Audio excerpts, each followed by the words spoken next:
Understand? Kwa hiyo usijali hata siku kitokea mtoto amefariki. Naomba usifanyaje? Usisogee. Huyu mtoto ni wa kwangu mimi.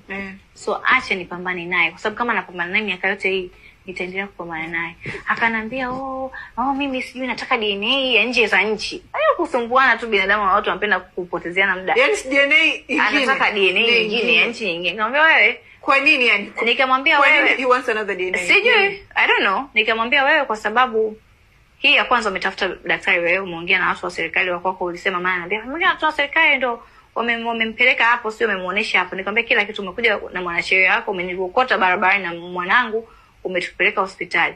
Kaambia hakuna tabu, si mtoto ni wa kwako. Siku ukitaka kufanya hiyo DNA, utaniambia, nitamwambia mtu amlete, usafiri naye, uende naye unapopajua, ukapime DNA. Si kitu ambacho sio tu hii dunia. Kaambia utazunguka katika hii dunia yote. Kila maabara unayojua, nenda. Si mtoto mimi, eti wewe ananiambia sio inabidi twende wote. Kama unaenda wapi na mimi? Tunapanda ndege, tunaenda wapi? Afu hahitaji to do that. He just needs kuchukua tu vinywele. Sijui vinywele tu vya mtoto viwili na vya kwake. Tu Marekani huko kwenye lab. Hata DHL zake. Nikamwambia hata mtoto yupo kumchukua mtoto sijui asikusafiri. Nikamwambia unaweza kumchukua mtoto. Nendeni. Sema anataka tuende tusafiri sio hapa. Nikamwambia labda nitakutafutia representative from me. Labda nimwombe mama yangu mkuu company juku wake muende. Nyie nendeni huko.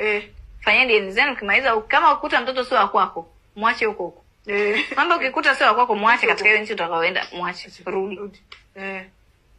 So nikamwambia so kama mtu ambaye hana tena la kuongea. Kwa hiyo hakuongea chochote.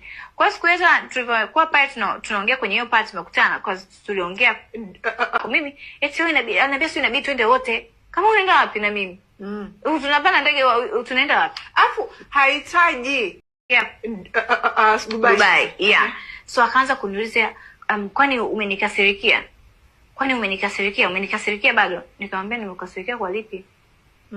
Yeah, nikamwambia nimekasirikia kwa lipi?